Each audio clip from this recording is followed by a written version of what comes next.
गया सर? ये तो हमने कहा हो गया सिलेबस का कंटेंट, है ना। अब हम आएंगे और पहले टॉपिक की तरफ चलेंगे। सर जो पहला टॉपिक है बहुत इंटरेस्टिंग है। अच्छा, क्यों इंटरेस्टिंग है ये भी मैं आपको बताऊंगा। ये एक वाहिद टॉपिक है जो है तो अकाउंटिंग स्टैंडर्ड, लेकिन ये बताता आपको सिर्फ और सिर्फ प्रेजेंटेशन ही, आपसे एक भी एंट्री पास नहीं करवाता।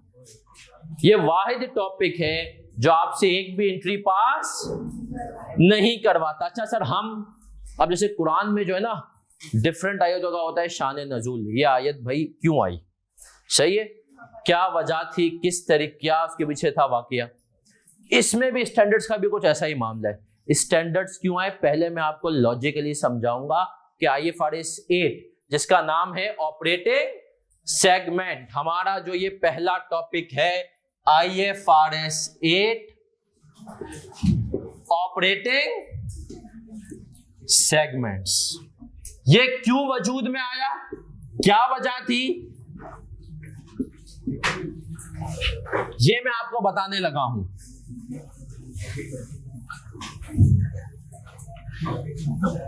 सर सुनिएगा, पहले रजिस्टर निकालें, सही है। अब इसको सिर्फ समझिएगा। सर आप सोचें यूनिलीवर आपके पापा की है, अज्यूम कर लें, आप अज्यूम करें यूनिलीवर आपके पापा की है और पापा ने कहा है कि बेटा यूनिलीवर तुम्हारी है, तुम अब इसके मामलात में दखल नहीं दोगे, रिपोर्टिंग देखोगे।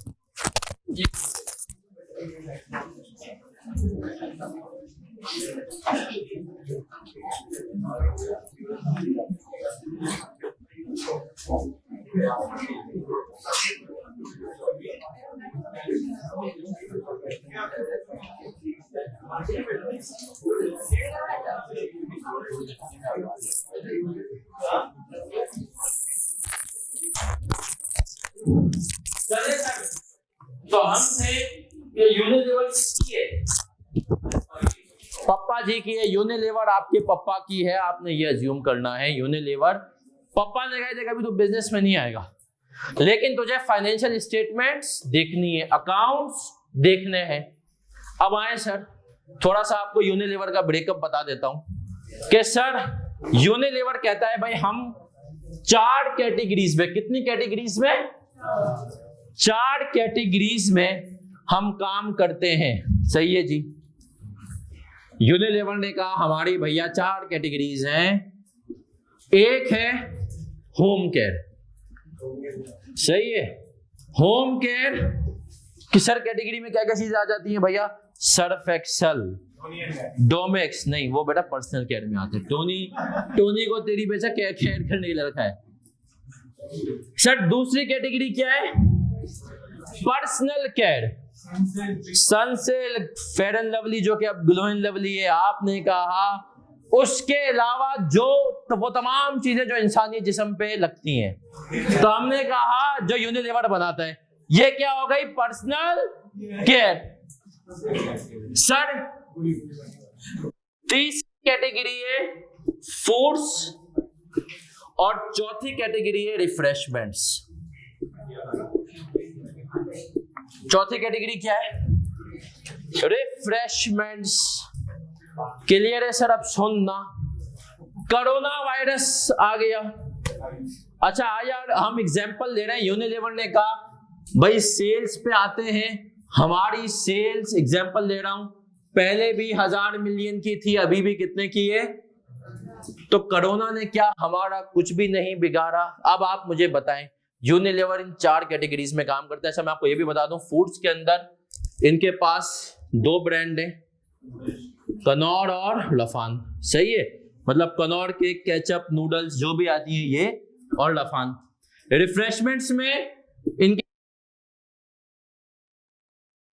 और आइसक्रीम,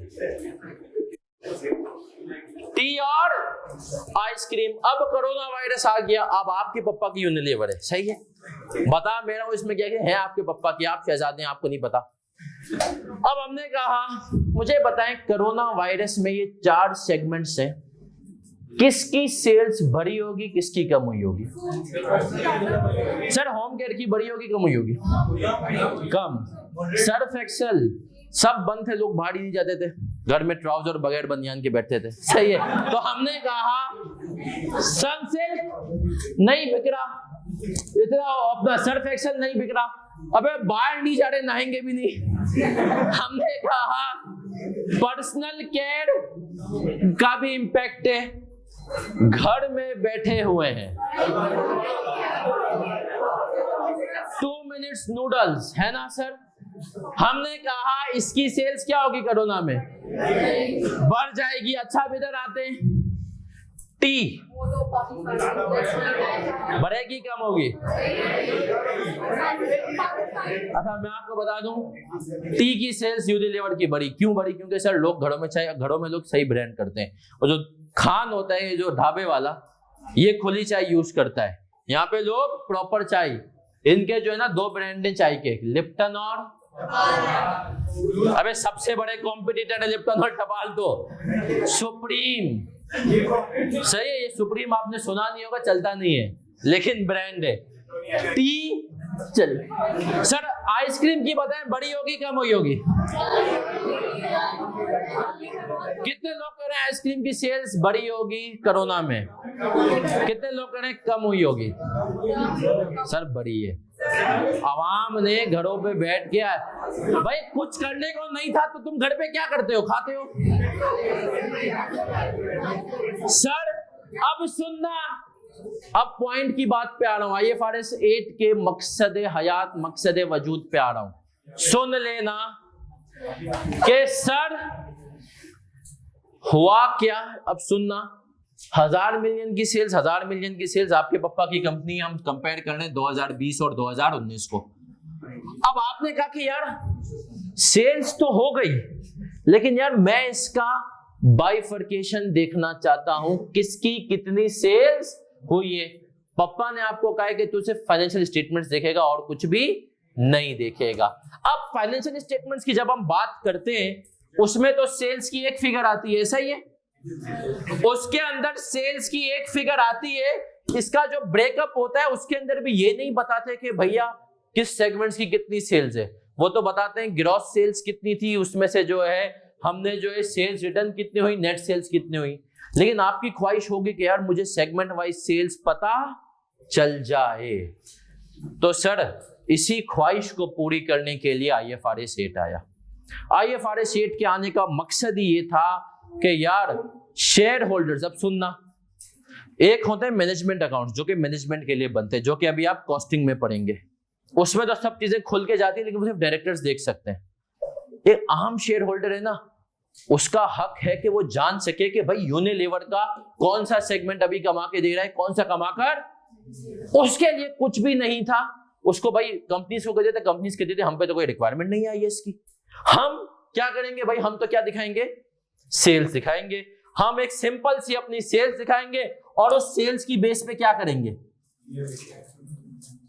हम उस सेल्स की बेस पे अपने पास जो है शेयर होल्डर को घुमा देंगे।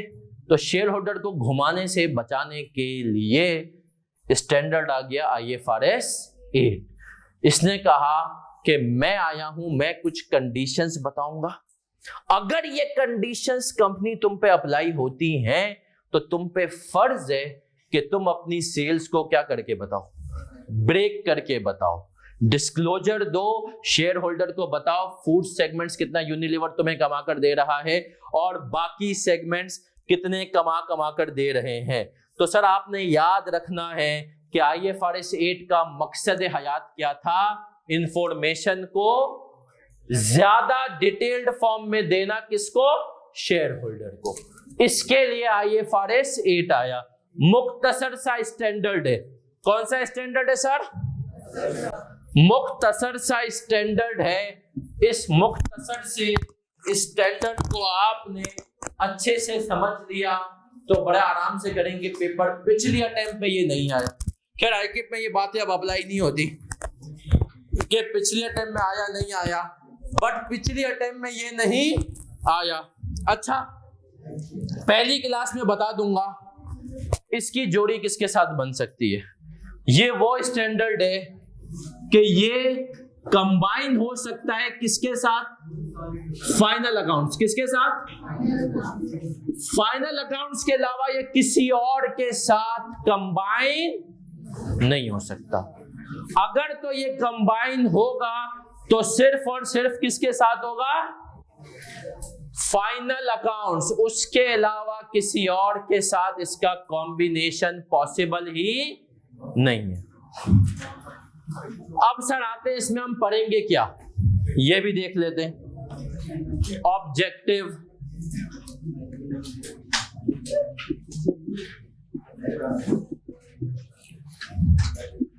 स्कोप,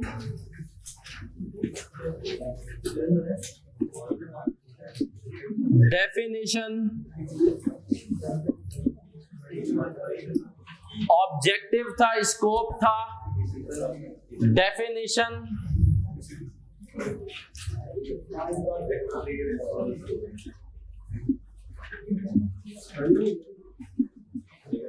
एग्रीगेशन क्राइटेरिया,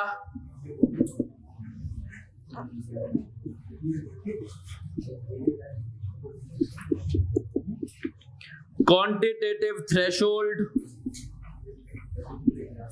सर ये सारे कॉन्सेप्ट्स में लिख रहा हूं जो कि आईएएस के अंदर लिखे हुए थे, मेंशन थे। छठी चीज, वाइल्ड कार्ड एंट्री, जैसे आसिफ अली की हुई है वर्ल्ड कप में। 75% रूल।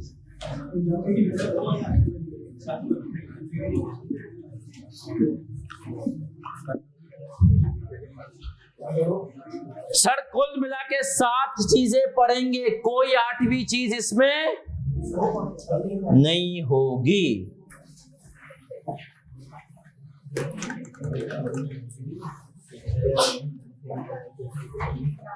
कौन सा वाला? पहला वाला क्या हुआ? एसी बंद हो गया? एसी बंद करना है? उम्मत में इख्तिलाफ है यार, इंक भर दे और उसका टेम्परेचर 1-2 डिग्री बढ़ा दे बस एसी का। ठीक है बाज।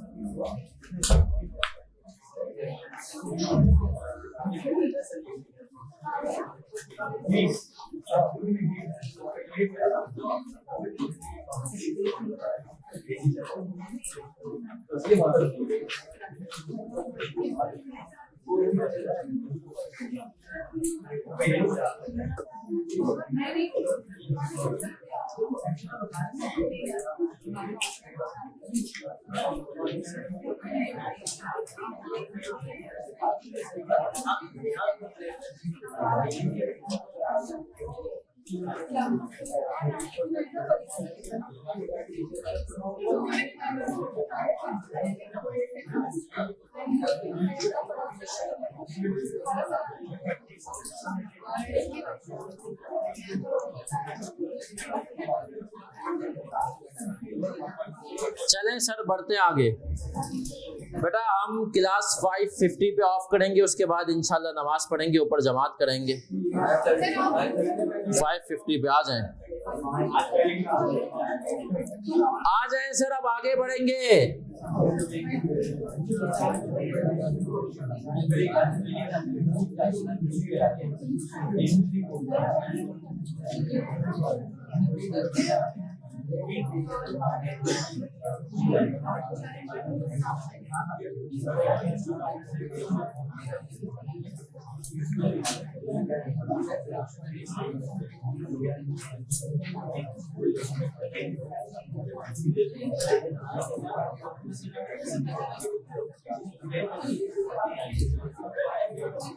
चलिए सर अब आते, क्या हमने इस स्टैंडर्ड का ऑब्जेक्टिव पढ़ लिया? यस सर, इसका हमने ऑब्जेक्टिव पढ़ लिया। क्या ऑब्जेक्टिव है भाई इसका? ये स्टैंडर्ड हमें बताएगा कि इंफॉर्मेशन कब आपको डिटेल्ड फॉर्म में देनी है और कब डिटेल्ड फॉर्म में नहीं देनी। तो हमने कहा इसका ऑब्जेक्टिव तो सर ये क्लियर है। फिर आगे आते हैं, अगली चीज हमने कहा स्कोप। सर स्कोप क्या होता है? कहां कहां तक ये अप्लाई होता है, किसके ऊपर अप्लाई होता है? ये पहला वाला, किसके ऊपर अप्लाई होता है, किसके ऊपर अप्लाई। अब सर सुनना, क्या ये हर कंपनी के ऊपर अप्लाई होता है? हमने कहा नहीं सर, ये हर कंपनी के ऊपर अप्लाई। तो सर किस पे अप्लाई होगा? Listed companies. लिस्टेड का मतलब क्या है? जो स्टॉक एक्सचेंज में रजिस्टर हो चुकी हो या दूसरे नंबर पे अबाउट टू बी लिस्ट। आए सर आए बेटा, अभी वाइल्ड कार्ड एंट्री वगैरह कुछ भी नहीं समझा, अभी समझेंगे।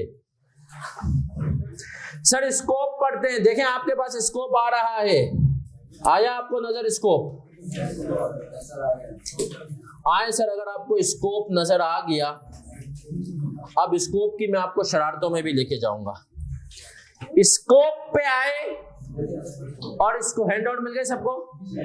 हमने कहा सर स्कोप पे और हम स्कोप में पढ़ रहे हैं IFRS 8 applies to the annual. Underline करें एनुअल के वर्ड को। ऑनलाइन वालों आप लोग भी जो है इसको अपना annual and interim. Sir interim का मतलब क्या है? सर इंटरिम का मतलब सिर्फ और सिर्फ हाफ ईयरली नहीं है। सर इंटरिम का मतलब क्या है? इधर देख ले मेरा बच्चा, इंटरिम के अंदर 3 फाइनेंशियल स्टेटमेंट्स आ जाती है। कितनी? सर पहली आती है फर्स्ट क्वार्टर, 3 महीने की एक कंपनी जिसका दिसंबर ईयर एंड है, उसकी जो फर्स्ट क्वार्टर 31 मार्च की फाइनेंशियल्स बनेगी, इंटरिम। दूसरी हाफ ईयर, हाफ ईयर जो 6 महीने की फाइनेंशियल्स होती हैं, और तीसरी थर्ड क्वार्टर और 9 मंथ्स। सर हाफ ईयर के साथ भी हम कहते हैं सेकेंड क्वार्टर। सर ये 3 होती है इंटरिम, और चौथी कौन सी होती है? फाइनल, जिसको हम कहते हैं एनुअल, जिसको हम क्या कहते हैं? तो सर याद रखिएगा कि सर इंटरिम पे भी अप्लाई होगा और फाइनल पे भी अप्लाई होगा। कौन सा स्टैंडर्ड? IFRS 8 operating segments. तो आपने याद रखना है कि दोनों फाइनेंशियल स्टेटमेंट्स पे अप्लाई होगा। एग्जामिनर पूछ सकता है कि IFRS 8 applies only to annual financial statement. इसका जवाब क्या होगा? फॉल्स।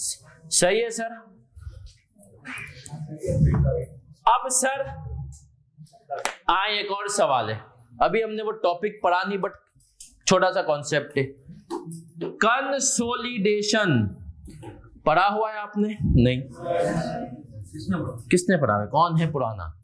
आए सर कंसोलिडेशन पे आते हैं। इंपॉर्टेंट टॉपिक है ना सर? अब सुनिएगा सर, कंसोलिडेशन क्या होता है? पेरेंट जिस दूसरी कंपनी सब्सिडरी। सब्सिडरी कौन होती है? जिसके शेयर्स पेरेंट ने खरीदे हुए हो। पेरेंट ने अगर किसी कंपनी के, एक कंपनी ने दूसरी कंपनी के 50% से ज्यादा के शेयर्स खरीद लिए, तो वो उस कंपनी का पेरेंट बन जाएगा, दूसरी कंपनी सब्सिडरी। जैसे Unilever Pakistan, Unilever Pakistan subsidiary है यूनिलीवर PLC की। PLC मतलब यूनिलीवर यूके। इसकी 70% होल्डिंग किसके पास है? यूनिलीवर पाकिस्तान की, यूनिलीवर यूके। तो यूनिलीवर यूके पेरेंट कंपनी है और यूनिलीवर पाकिस्तान सब्सिडरी। क्लियर हो? अब सुनना एक और चीज, पेरेंट जो कंपनी होती है ना, उसकी जिम्मेदारी होती है। क्या जिम्मेदारी होती है उसकी? उसकी जिम्मेदारी होती है कि उसको कंसोलिडेटेड अकाउंट्स बनाने, क्या बनाने। अब यूनिलीवर पीएलसी जब अकाउंट्स बनाएगी ना, तो वो एक तो कंसोलिडेटेड उसके जो फाइनेंशियल स्टेटमेंट्स बनेंगे ना, उसका जो एक सेट बनेगा, एक उसमें होंगे कंसोलिडेटेड, दूसरे क्या होंगे इंडिविजुअल, जिसके अंदर देखिए इंडिविजुअल कंसोलिडेटेड में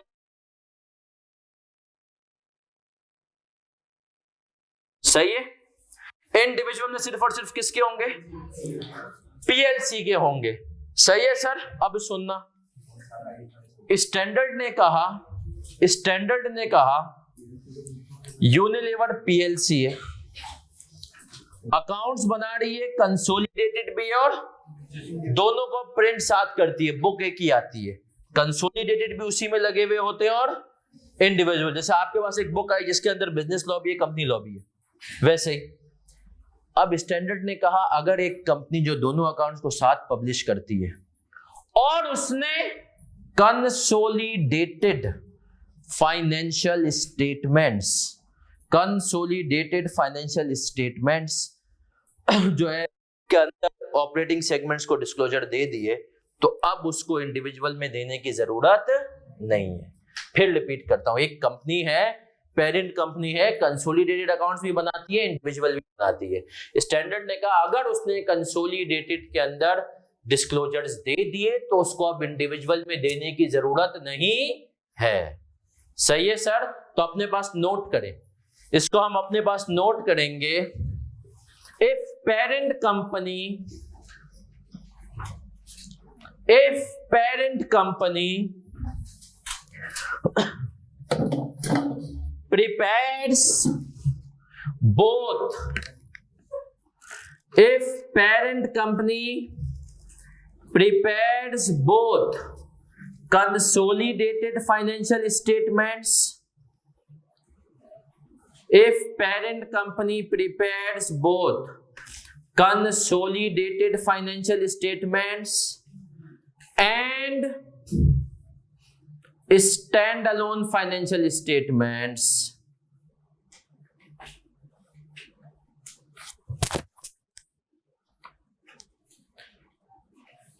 consolidated financial and standalone financial statements, then disclosures are required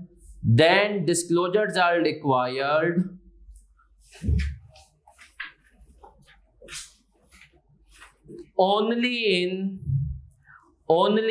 consolidated financial statements. Then disclosures are required only in consolidated financial statements. Clear है सर सब यहां तक? चलें सर, अब हम आगे आते हैं, और आगे आते हुए हम एक और चीज पढ़ेंगे। क्या पढ़ेंगे आए अभी आपको बताते हैं। फिर से स्क्रीन शेयर कर रहा हूं।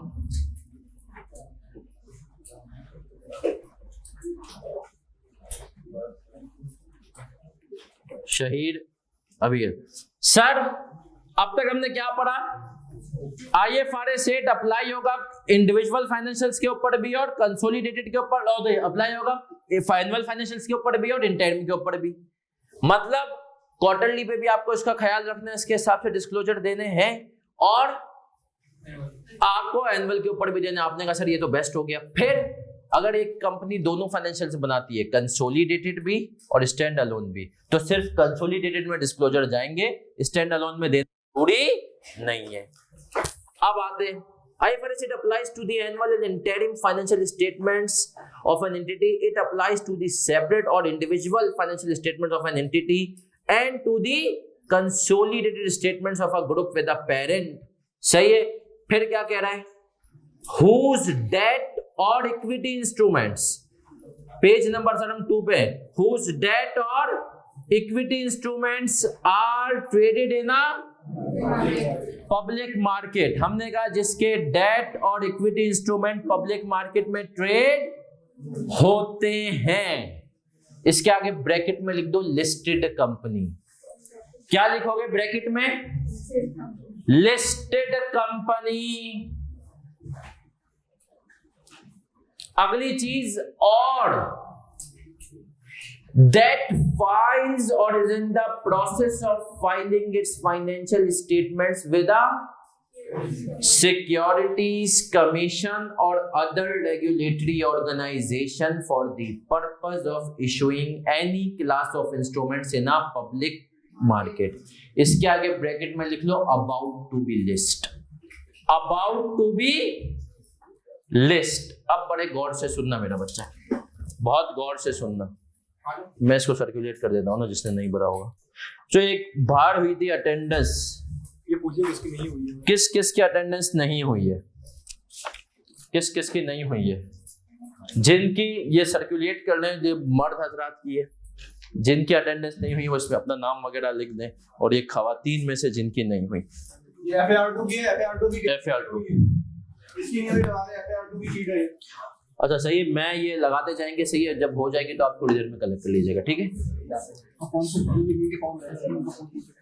फॉर्म किसने नहीं भरे भाई? फॉर्म जिनके फॉर्म रहते हैं वो इनको दे दें, अगर भर लिए तो आपने। जब तक हम चले सर आ जाए, अब मैं आपको लिस्टिंग की कहानी सुनाता हूं। मैंने अल्हम्दुलिल्लाह एक कंपनी की लिस्टिंग कराई है, इंशाल्लाह आप भी कराएंगे। आजकल तो पाकिस्तान में लिस्टिंग काफी आसान हो गई है, आसान हो गई है। फिर भी जो लिस्टिंग का प्रोसेस है ना, उसको लगते हैं 6 महीने। कितने महीने लगते हैं? क्या मतलब सर? मैं आपको बताता हूँ थोड़ा सा प्रोसेस। सर मैं कंपनी हूं, मुझे लिस्ट होना है। लिस्ट का मतलब क्या है? मुझे आम आवाम से अब पैसे चाहिए। मैं उनको कहूंगा तो मेरी कंपनी में इन्वेस्ट करो। अब आम आवाम से पैसे लेना क्या आसान है? नहीं। क्यों आसान नहीं है सर? क्योंकि सर आम आवाम जो है ना, वो भरोसा करने के लिए आप पे तैयार नहीं होती। क्या होता है? वो बोलते हैं यार मैं आप पे भरोसा क्यों करूं? क्यों भाई? क्यों नहीं? क्यों करूं? क्या मतलब? बोलते भाई आप हमें साबित करें। तो उसका भरोसा गेन करने के लिए ना, पहले SECP कहता है तुम लिस्टिंग पे जा रहे हो, हमारी ये कंडीशंस हैं, इन कंडीशंस को पूरा करो। आप वो कंडीशंस पूरा करते हैं। फिर SECP कहता है अब जाओ स्टॉक एक्सचेंज के पास इजाजत लेकर आओ।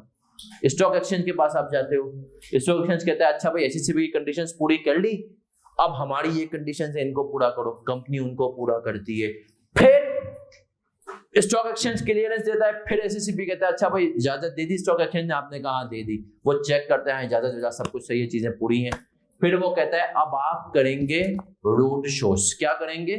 अब रोड शो में कॉन्सर्ट वॉन्सर्ट नहीं कराती कंपनी। कंपनी पकड़ती है बड़े इन्वेस्टर, अकील करीम डेडी, आरिफ हबीब साहब, इस किस्म के बड़े बड़े मतलब जो बिजनेस ग्रुप है हमारे मुल्क में, उनके पास जाती है। स्टॉक एक्सचेंज में सेमिनार करती है। जैसे नहीं सीए के इंस्टीट्यूट ओरिएंटेशन रखते हैं, कंपनी भी इस किस्म की कोई चीज रखती है। और कंपनी भाई वहां पर जाकर कहती है अपने बारे में, हमारे ये शेयर प्रोडक्ट्स हैं, इनमें आप इन्वेस्ट करें, ये रिटर्न होगा XYZ। ये सब करने में 6 महीने लग जाते हैं। ये सब काम करने में तो स्टैंडर्ड ने कहा कि भैया तुम अप्लाई होगे लिस्टेड कंपनी को, और उस कंपनी को जो कि अभी लिस्ट तो नहीं हुई है, लेकिन उसका process start listed plus about to be list. हमने कहा भैया ये लिस्टेड पे भी अप्लाई होगा और अबाउट टू बी लिस्ट पे अप्लाई होगा। सर क्या मतलब है? क्या ये प्राइवेट कंपनी के ऊपर अप्लाई नहीं होगा? नहीं।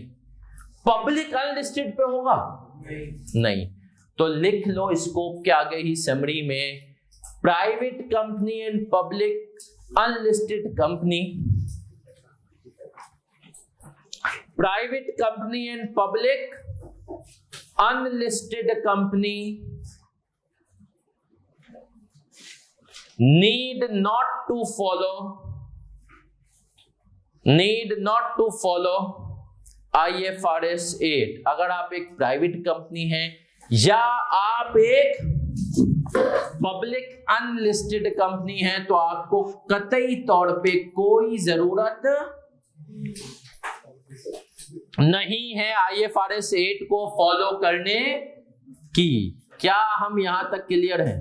सर अब तक हमने क्या पढ़ा? हमने ऑब्जेक्टिव पढ़ा है, हमने स्कोप पढ़ लिया है। अब तीसरी चीज, बड़े गौर से सुनना, स्टैंडर्ड अब हमें ना बच्चों की तरह समझाएगा कि भैया ऑपरेटिंग सेगमेंट क्या होते हैं, पहले इसको समझ। क्या यूनिलीवर के लिए home care, personal care, foods, refreshments ये ऑपरेटिंग सेगमेंट है भी या नहीं है? सही है, फिर इसको समझेंगे आए। अब ऑपरेटिंग सेगमेंट्स की डेफिनेशन है, उसी से इंशाल्लाह एमसीक्यूज देखेंगे, चीजें देखेंगे और हम करेंगे फिर सवालात। आ जाए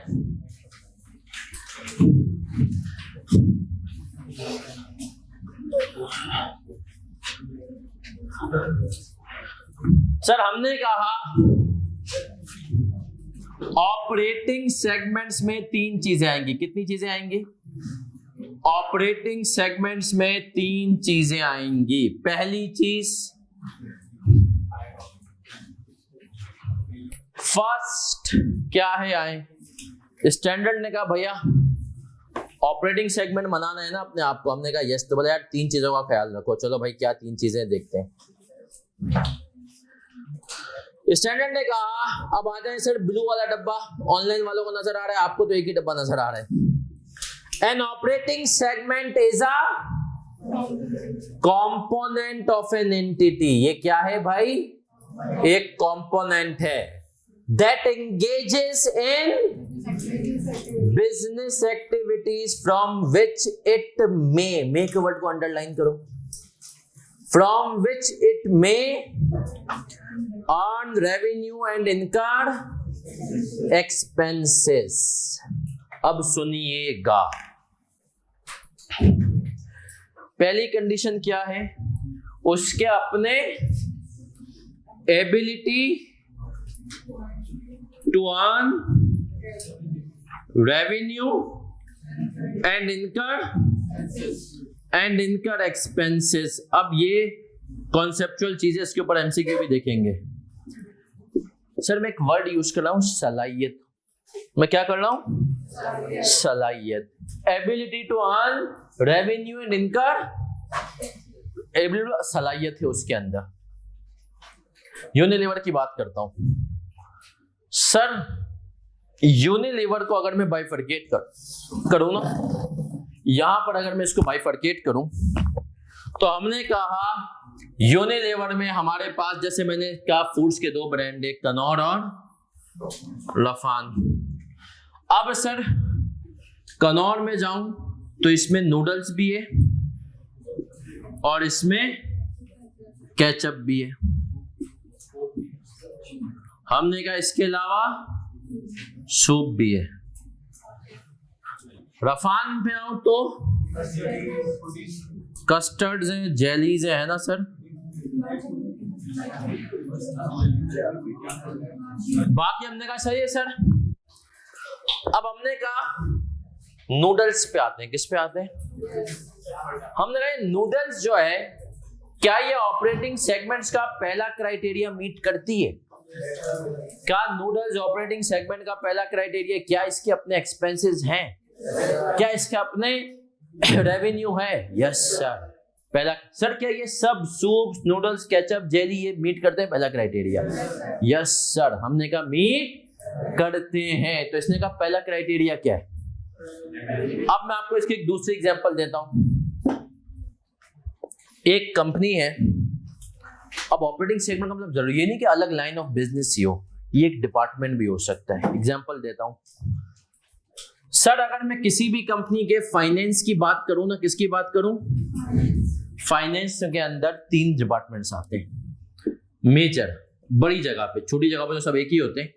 हमने कहा सर अकाउंटिंग एंड रिपोर्टिंग। इस डिपार्टमेंट का काम क्या होता है? डे टू डे अकाउंटिंग करना, फाइनेंशियल रिपोर्टिंग करना, मैनेजमेंट रिपोर्टिंग करना, ये सब काम। इसके ऊपर मैं अगर आऊं, दूसरा डिपार्टमेंट होता है टैक्सेशन। इसका काम क्या होता है भाई? Income tax, sales tax, provincial laws जो होते हैं, Sindh revenue board, Punjab revenue authority, उनको देखना। तीसरी चीज हमने कहना ऑडिट अलग है, इंटरनल ऑडिट।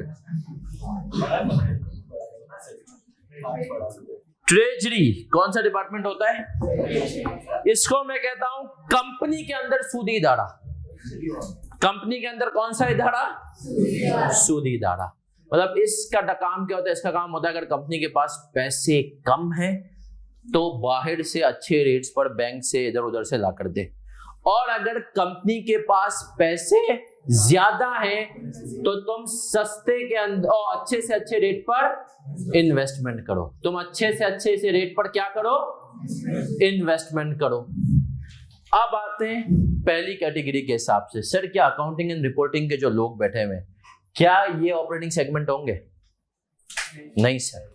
क्यों सर? इनके अंदर सलाहियत है खर्च करने की, कमाने की, मतलब कंपनी को ये कुछ कमा के नहीं दे सकता ये डिपार्टमेंट। टैक्सेशन वाले सर इनका भी खर्च करेंगे कमाकर, कभी ऐसा नहीं हुआ कि एफबीआई उल्टी आपको रिश्वत दे, नहीं, हमने कहा ये नहीं हो सकता। ट्रेजरी वाले लोग, क्या इनके अंदर एबिलिटी है? यस सर, ये खर्चे हैं और ये कमा कर भी कंपनी के फंड्स को अच्छी जगह लगा के बेस्ट रेट निकाल के, तो हमने कहा ये ऑपरेटिंग सेगमेंट है, ये दो ऑपरेटिंग सेगमेंट। समझे सर? अब मुझे बताओ, एचआर डिपार्टमेंट ऑपरेटिंग सेगमेंट है? IT department? No sir, operating segment नहीं है। लेकिन देखो अभी क्राइटेरिया थोड़ा सा दिमाग खोलना, हम इंशाल्लाह बड़े अच्छे से पढ़ेंगे चीजों को लॉजिकली। नॉर्मल केस में आईटी डिपार्टमेंट ऑपरेटिंग सेगमेंट नहीं है। मेरा एक क्लाइंट है, उनके पास उन्होंने भाई आईटी की टीम बेहतरीन, उनकी ट्रैवल एजेंसी, उन्होंने जो है ना आईटी की टीम बेहतरीन बना ली। हुआ ये कि कोविड आ गया तो अब बिजनेसमैन था, पैसे तो निकालने पूरे करने। उसने आईटी की टीम को कहा चलो भाई तुम तो फारिग बैठे हुए हो ना, तो मैं तुम लोगों को निकाल नहीं रहा हूं, मैं बाहर से प्रोजेक्ट लेकर आऊंगा, वो प्रोजेक्ट तुम करो आईटी के। क्या करो? तो नॉर्मल केस में आईटी की टीम जो होती है वो ऑपरेटिंग सेगमेंट, लेकिन उसकी कंपनी के केस में हो गई। अब उसकी आईटी की टीम क्या कर रही है? उसको पैसे कमा कर दे रही है। जब आईटी की टीम उसको पैसे कमा कर दे रही है तो सर क्या हो गई? तो ऑपरेटिंग सेगमेंट की पहली कंडीशंस क्या है? जिसके अंदर ये सलाहियत हो के आपको कमा करके दे। आए सर, अब इसके एक सवाल के ऊपर आऊंगा मेरा प्यारा बच्चा। एक छोटा सा एमसीक्यू है, इसमें आप सबका दिमाग देखते हैं कितना चलता है। मैं आपको बता रहा हूं कौन सा एमसीक्यू है।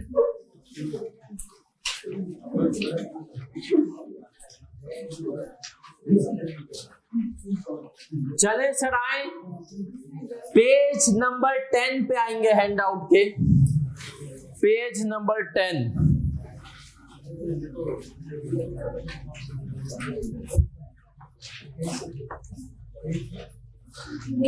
पेज नंबर 10 पे आएंगे, question number 3। Page number 10, question number, according to IFRS, a startup operation may be operating segment before earnings revenue। ये ACCA का सवाल है। कितने लोग कह रहे हैं ट्रू? हाथ उठाएं। कितने लोग कह रहे हैं फॉल्स? फॉल्स वालों के घरों पे कौन आएगा? एग्जामिनर। ट्रू है सर। क्यों? मैं भी सलाहियत की बात की थी। मैंने किसकी बात की थी? हमने कहा एबिलिटी, सलाहियत है, अभी उसने कमाना शुरू नहीं किया लेकिन सलाहियत है। तुम में से भी अभी बॉसों ने कमाना शुरू, लेकिन सलाहियत है, कमा सकते हो। तुमने जिंदगी में अभी बॉस से काम नहीं किए लेकिन सलाहियत है। तो हमने कहा कि सर सलाहियत होना जरूरी है, कि सलाहियत है तो भाई ऑपरेटिंग सेगमेंट जरूरी नहीं है। भाई स्टार्टअप है यार, स्टार्टअप क्या करता है? पहले कमा सकता है? नहीं सर, कॉस्ट पे कॉस्ट इनकर करता है, लेकिन अल्टीमेटली उसके पास सलाहियत होती है। तो इसका सही जवाब क्या है? और तुम लोग बस वैसे ही चिल्लाते हो ACC आसान है, आसान है। आए सर, आए, आगे बढ़ते हैं। पहली चीज हमने पढ़ ली, हो गए क्लियर? एबिलिटी। अगली चीज हुज ऑपरेटिंग। फिर से समरी पे आ जाओ, पेज नंबर 2 मेरा बच्चा।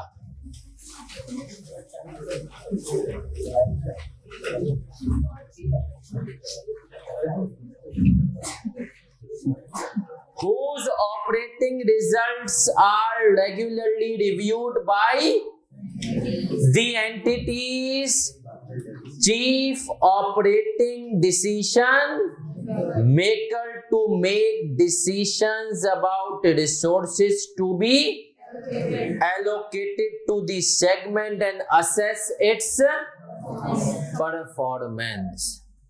सर इसने कहा CODM उसके रिजल्ट्स को रेगुलरली रिव्यू करता है। अब सर ये CODM क्या है? Chief operating decision maker. हमने तो सर पढ़ा था CEO, CFO, COO भी पढ़ा था, ऑपरेटिंग ऑफिसर। ये CODM क्या है? डिसीजन सर वो आदमी, देखो वो आदमी जिसके पास स्ट्रेटेजिक डिसीजन मेकिंग की पावर हो। अब आपके घर में आपके पास तो नहीं होगी ये पावर, अम्मी अब्बू के पास है ना सर? तो आपके घर में CODM कौन है? अम्मी अब्बू है आपके CODM। आपके घर में CODM कौन है? अम्मा अब्बा। कंपनी में कौन होता है? Board of directors. हमने कहा पहली चीज उसके अंदर सलाहियत हो कि वो अपने इनकम एक्सपेंसेस करे। दूसरी चीज क्या है? ये सारी एंड वाली कंडीशन है। कौन सी कंडीशंस है? दूसरी चीज क्या है सर? CODM रेगुलरली रिव्यू करे उसकी परफॉर्मेंस। अब मेरा मासूमाना सवाल है सर, CODM उसकी रेगुलरली परफॉर्मेंस रिव्यू करे, ये हमने कहा सर इंपॉर्टेंट चीज है। हाँ जी सर, रेगुलरली का मतलब क्या है यहाँ पे? देखो स्टैंडर्ड ने ना अब ये चीजें डिफाइन नहीं की कि भैया रेगुलरली। अब सुनना, मैं आपको पहले भी बता चुका हूं कि सर जैसे बड़े इमाम जो होते हैं, जिनके बारे में हमने कहा था कभी कहीं फंसो तो उधर चले जाओ, सही इमाम साहब से पूछ लो। तो अकाउंटिंग की दुनिया के 4 बड़े इमाम हैं, वो है बिग 4। वो कौन है? अकाउंटेंट कहीं भी फंसता है ना तो कहता है यार इस चीज के बारे में बिग 4 ने क्या कहा है ना सर? तो अकाउंटेंट कहीं भी फंसता है, वो क्या कहता है कि सर इसके बारे में बिग 4 की क्या राय है? तो सर बिग 4 ने भी कहा कि regularly company to company vary करेगा, बट मिनिमम क्वार्टर में एक दफा तो होना लाजमी है। तो हमने कहा बिग 4 का इस पे फैसला है कि रेगुलरली का मतलब क्या है? वंस इन क्वार्टर। रेगुलरली का मतलब क्या है? Once in. अब हमने कहा यूनिलीवर के ये जितने भी सेगमेंट्स हैं, noodles, ketchup, ability to earn and, इनके पास भी और इनकी रिजल्ट्स भी। यूनिलीवर में सर, यूनिलीवर में मंथली भी नहीं होता, बड़ी कंपनी है, वो हर 15 दिन के अंदर जो है ना डायरेक्टर्स देखते हैं कौन सा सेगमेंट ने 15 दिन में क्या परफॉर्मेंस की है। सही है सर? तो ये 2 कंडीशंस मीट हो जाती हैं। आखिरी चीज एंड क्या है सर? पढ़ते हैं।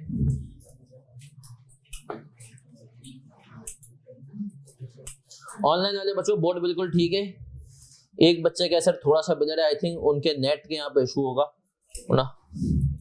आखिरी चीज, for which discrete financial information is available. इसने कहा कि जिसकी डिस्क्रीट फाइनेंशियल इंफॉर्मेशन क्या हो? अवेलेबल हो।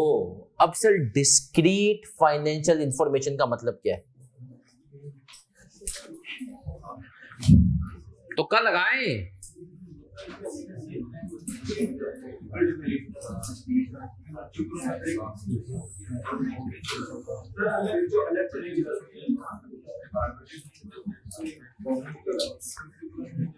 सर डिस्क्रीट फाइनेंशियल इंफॉर्मेशन का मतलब क्या है? कॉन्फिडेंशियल नहीं, मतलब क्या कौन? सर कंपनी प्रॉपर उनके रिकॉर्ड्स मेंटेन करती हो, कंपनी प्रॉपर उनके रिकॉर्ड्स मेंटेन करती हो। आए सर, अब ये सूप अगड़े, हमने कहा क्या ये तीनों क्राइटेरिया मीट करता है? यस सर, रेवेन्यू भी है, एक्सपेंसेस भी है, सीओडीएम भी देखता है और कंपनी प्रॉपर रिकॉर्ड। अब एक मासूमाना सवाल है सर, ऐसा कब होगा, ऐसा कब होगा कि एक चीज कमा तो रही है लेकिन उसके डिस्क्रीट फाइनेंशियल इंफॉर्मेशन अवेलेबल ना हो? कब होगा? जब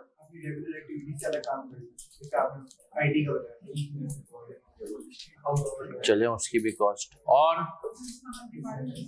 अलग डिपार्टमेंट ना हो। एग्जाम्पल देता हूं सर, डिस्क्रीट का मतलब ये कि आपके पास उसके रेवेन्यू का भी हो, कितने एक्सपेंसेस है उसका भी हो। एग्जाम्पल देता हूं, मीट वन है ना सर, नाम सुना होगा आपने, मीट वन, अब तो फौजी मीट भी आ गई, सही है, वो थी पहले ही, और भी हमारे पास ऑर्गेनिक मीट कंपनी भी आ गई। इनका काम क्या है? जानवर ज़िबा करना, एक्सपोर्ट करना। अब सर जब ये जानवर ज़िबा करके एक्सपोर्ट करते हैं तो सिर्फ जानवर जब ज़िबा होता है तो गोश्त नहीं निकलता, उसके साथ चर्बी एक्सेट्रा भी निकलती है, सही है? तो ये चर्बी भी बेचते हैं और उससे भी कमाते हैं। लेकिन अगर आप इनके पास जाए ना तो ये कहते हैं यार चर्बी की बस जो सेल्स होती है उसको हम अदर इनकम वगैरह इधर उधर रिकॉर्ड कर लेते हैं। एज सच उसको हम उसके ऊपर कॉस्ट एलोकेट नहीं करते, उसका कोई अलग से पीएनएल सीएनएल नहीं बनाते, कहीं भी नहीं बनाते। पोर्शन होता है उसका छोटा सा, उसको हम ये करते हैं। तो हाँ, देखा जाए तो चर्बी जो है उसका रेवेन्यू भी और गाय की कॉस्ट में भी कुछ ना कुछ इसका हिस्सा है, लेकिन कंपनी इन चक्रों में नहीं पड़ती। कंपनी क्या कहती है? कंपनी कहती है भैया ये बस जितनी आ रहे पैसे वैसे इसकी इनकम आ रही है, रिकॉर्ड कर लो, इसके ऊपर कोई एक्सपेंस वगैरह एलोकेट करने की जरूरत। तो हमने कहा सर ये जो मीट वन है ना, ये मीट वन आपके पास क्या बन गया? सर मीट वन बन गया आपके पास अपना ये ऑपरेटिंग सेगमेंट नहीं बना, मीट वन का जो चर्बी सेगमेंट है। क्यों सर? हमने कहा जो चर्बी इन इटसेल्फ है इसकी डिस्क्रीट फाइनेंशियल इंफॉर्मेशन अवेलेबल नहीं है। क्या हम क्लियर है सर? तो हमने कहा सर ऑपरेटिंग सेगमेंट के अंदर कितनी चीजें होती हैं?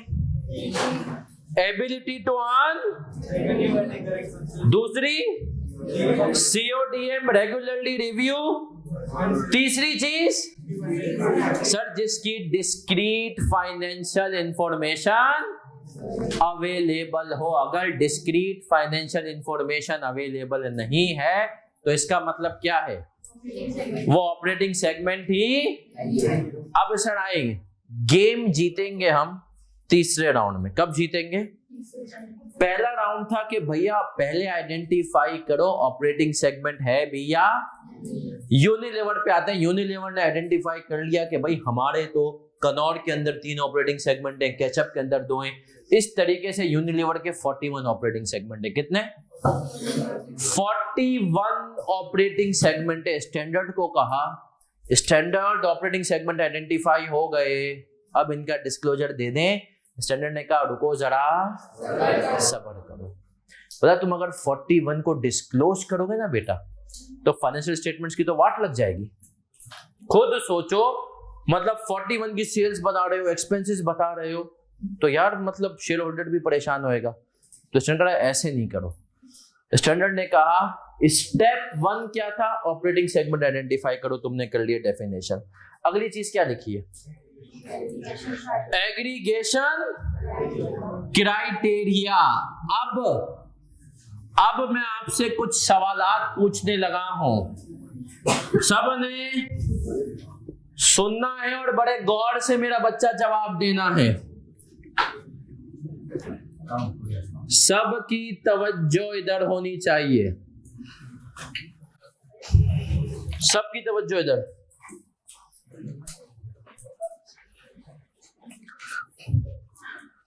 सर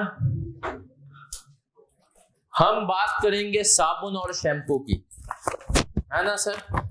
एक रुचि है।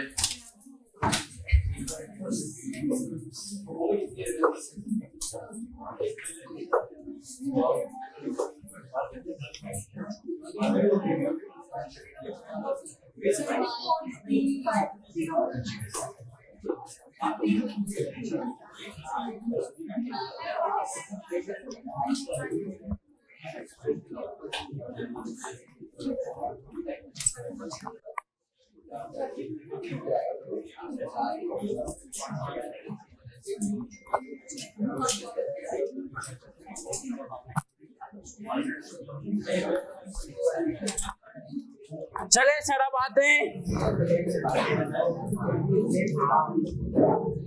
साबुन और शैम्पू पे आते हैं।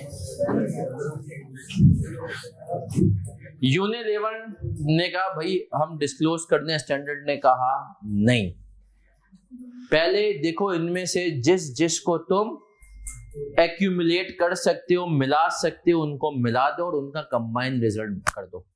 फॉर एग्जाम्पल 2 साबुन है यूनिलीवर के मशहूर, कौन से? लक्स तो तुम्हें याद होगा। अबे जरासीम के ऊपर भी सोचो, लाइफ बॉय, सेफगार्ड पीएनजी का है। तो हमने कहा सर एक तरफ है लक्स, दूसरी तरफ कौन सा है? Life boy. तो आ जाए सर, अब आते हैं स्टैंडर्ड को। हमने कहा हमने यूनिलीवर के 41 ऑपरेटिंग सेगमेंट्स आइडेंटिफाई करें, क्या करें इनको डिस्क्लोज करना। रुको जरा, स्टैंडर्ड ने कहा एग्रीगेशन क्राइटेरिया। अच्छा जी, एग्रीगेशन क्राइटेरिया क्या है? आ जाए समरी में, आपके पास लिखा हुआ है 2 or more operating segments may be aggregated if the segments are similar in each of the following respects। बोला 2 या 2 से ज्यादा सेगमेंट्स को आपस में मिला दो अगर वो इन 5 चीजों में क्या हो?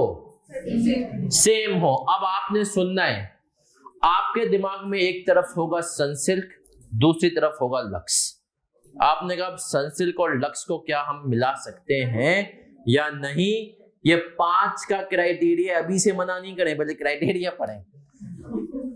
इसने कहा nature of the products and, इसने कहा देखो कि उन प्रोडक्ट और सर्विस की नेचर अगर एक जैसी है तो मिला दो। Nature of the products and service. अभी मैं नेचर समझा नहीं रहा, समझाऊंगा, पहले आपसे सनसिल्क और उसकी साबुन की राय पूछूंगा। नेचर ऑफ प्रोडक्शन, अगर इनके प्रोडक्शन का जो एक तरीका एक जैसा है तो वो मिला दो। तीसरा कह रहा है method use to the type और class of customer for their products and, अगर इनके कस्टमर्स जो हैं वो एक जैसे हैं तो मिला दो। 5 चीजें में होने चाहिए, सारे एंड वाले।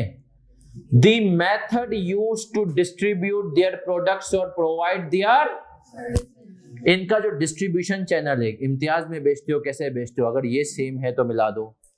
और नेचर ऑफ रेगुलेटरी, पाकिस्तान में है, दोनों के ऊपर रेगुलेटरी एनवायरनमेंट बिल्कुल सेम है।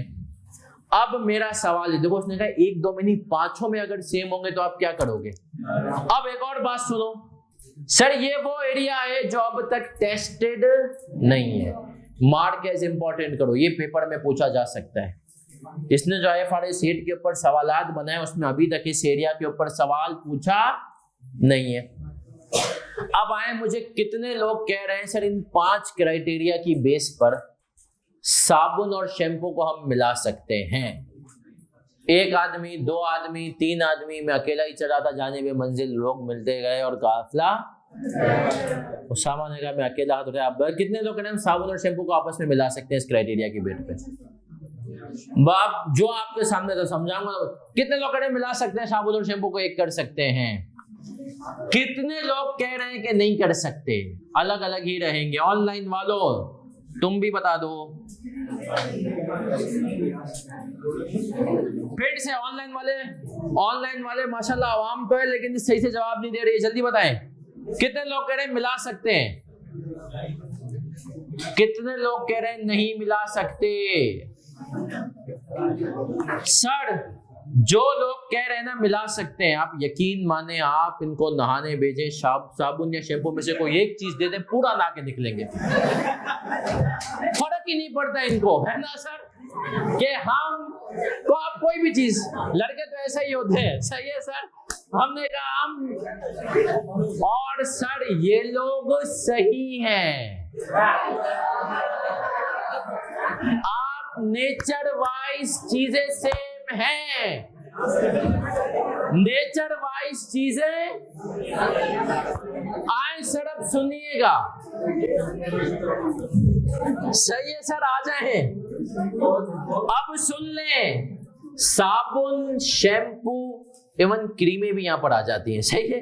तो हमने कहा 2 or more operating segments may be aggregated if the segments are similar in each of the following। पहली चीज, nature of product and service, nature का वर्ड है। सर अब मुझे बताएं,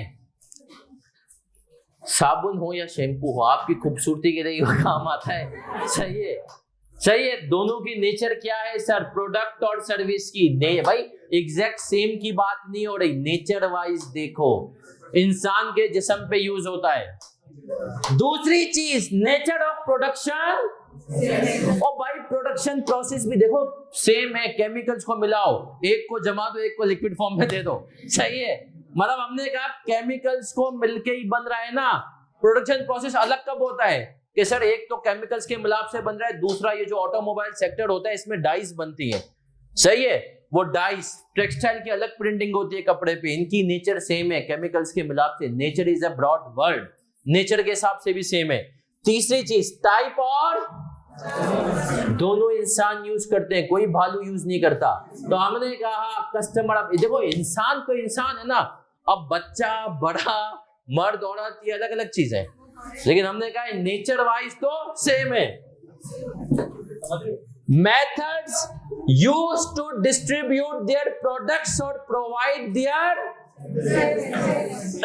वो मेथड जिसकी मदद से भाई यूनिलीवर का साबुन, शैम्पू की डिस्ट्रीब्यूशन क्या है, सेम है। यूनिलीवर बोलता है हम बड़े लोग हैं, यूनिलीवर कहता है कि हम एक काम ये करेंगे भैया कि हम बड़े बड़े जो स्टोर्स हैं वहां पर तो खुद डिलीवरी करेंगे, छोटे मोटे जो मार्ट खुले हुए हैं ना या जो गली मोहल्ले की दुकानें, उन पे हम नहीं करेंगे डिस्ट्रीब्यूशन। अगर उनको डिस्ट्रीब्यूशन चाहिए तो हमने एक डिस्ट्रीब्यूटर रख दिया है, प्रीमियर इस वक्त एक डिस्ट्रीब्यूटर है यूनिलीवर का।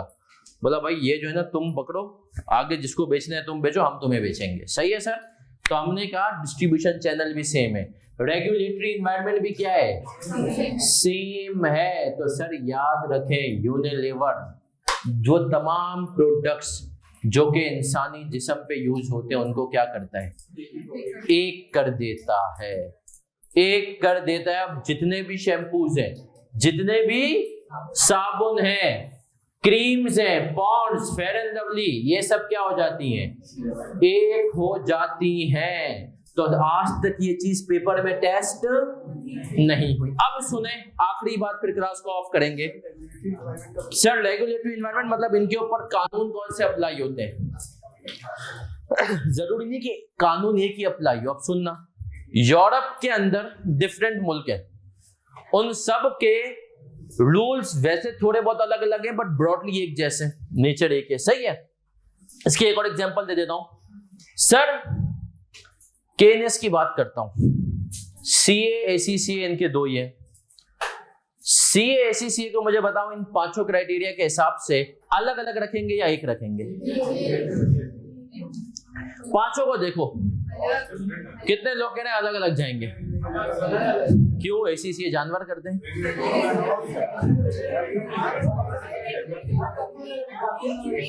सर कितने लोग कह रहे हैं कि रेगुलेटरी एनवायरनमेंट अलग अलग है, और कितने लोग कह रहे हैं सर एक ही जैसा है।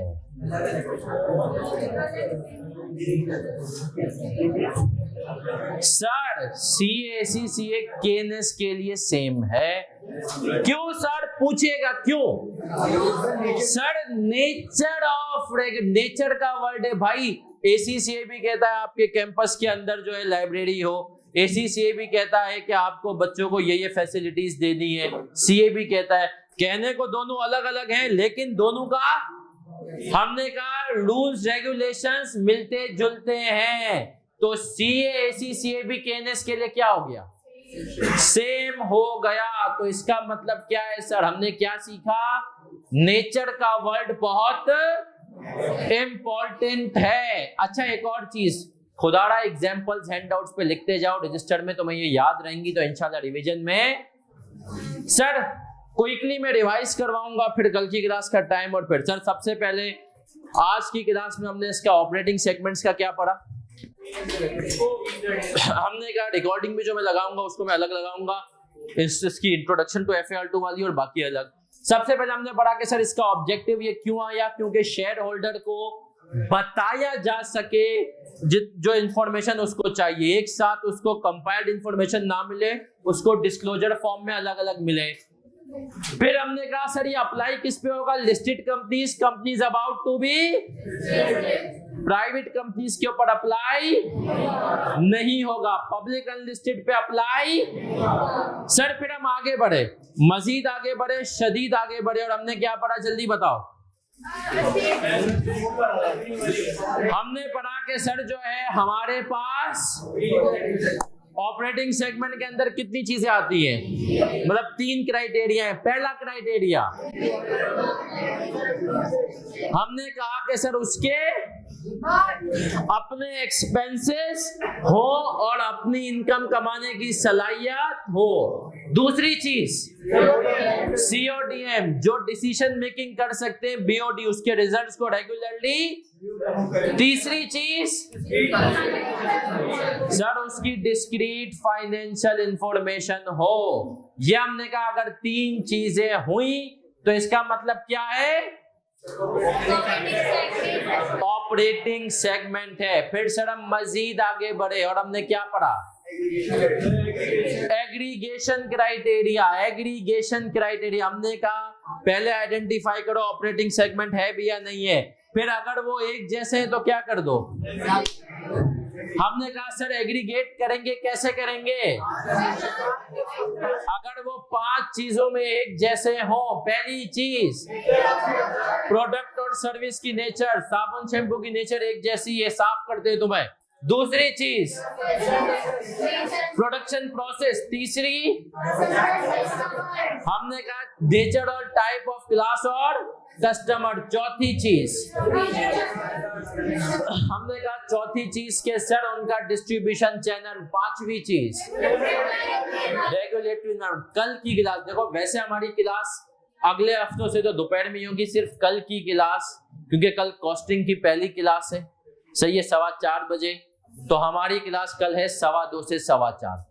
कल की हमारी क्लास होगी मतलब टैक्स की क्लास के फौरन। कितने लोग हैं जो टैक्स का पेपर भी केएनएस से पढ़ रहे हैं, हाथ उठाएं। कितने लोग हैं जो ऑडिट केएनएस से पढ़ेंगे, कितने लोग हैं जो कॉस्टिंग केएनएस से पढ़ेंगे, और कोई ऐसा है जो एफएआर1 दे रहा है साथ में, एक कोई ऐसा है जो एमएफए देगा, कोई ऐसा है जो कंपनी लॉ देगा। चले सर, तो हम इंशाल्लाह कल मिलेंगे 2:15 बजे। अपना ख्याल रखिएगा, दुआ में याद रखिएगा।